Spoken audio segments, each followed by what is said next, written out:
भोंदूबाबा यांच्या संपर्कमध्ये अनेक राष्ट्रवादीचे नेते होते आणि रुपाली चाकणकर यांचे 3 व्हिडिओ समोर आलेले आहेत आणि अनेक लोकांकडून राजीनाम्याची मागणी करत आहे. आपण काय राजीनामा घेणार का?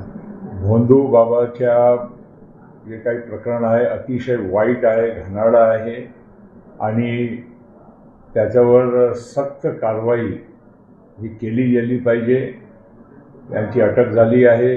महाराष्ट्र सरकार त्याच्यावर बाकीची कारवाई निश्चित करणार आणि ज्या लोक त्यांच्यासोबत या कामामध्ये जर राहिले असेल तर निश्चित त्यांचाही म्हणजे तपासणीमध्ये चौकशीमध्ये समोर नाव आलं तर त्याच्यावरही कारवाई तातडीनं आणि सक्तीनं केली गेली पाहिजे. तर काही राजकीय लोकांचा नाव त्यांच्याशी काही जोडलं गेलं आहे. नक्कीच आम्ही राष्ट्रवादी म्हणून योग्य कारवाई करणार आणि हे येणारा तुम्हाला 1-2 दिवसामध्ये दिसेल. विशेष म्हणजे सर, या प्रकरणामध्ये आपल्या ज्या नेत्या आहेत रुपालीताई चाकणकर यांच्या फोटो सातत्याने व्हायरल केले जातात विरोधकांकडून. असं आहे, कोणाच्या फोटोमुळे आपण तथ्य जोडणं हे योग्य नाही.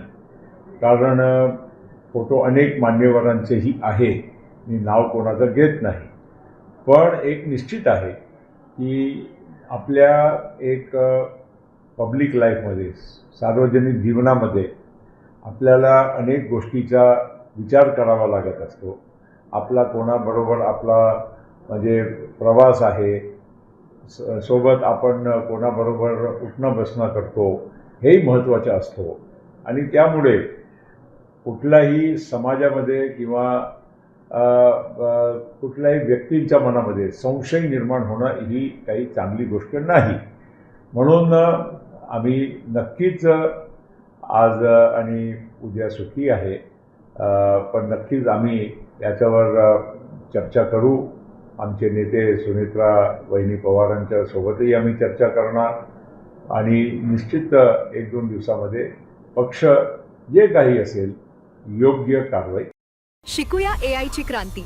चला करूया MSCIT. आजच नजीकच्या MSCIT केंद्रात आपला प्रवेश निश्चित करा.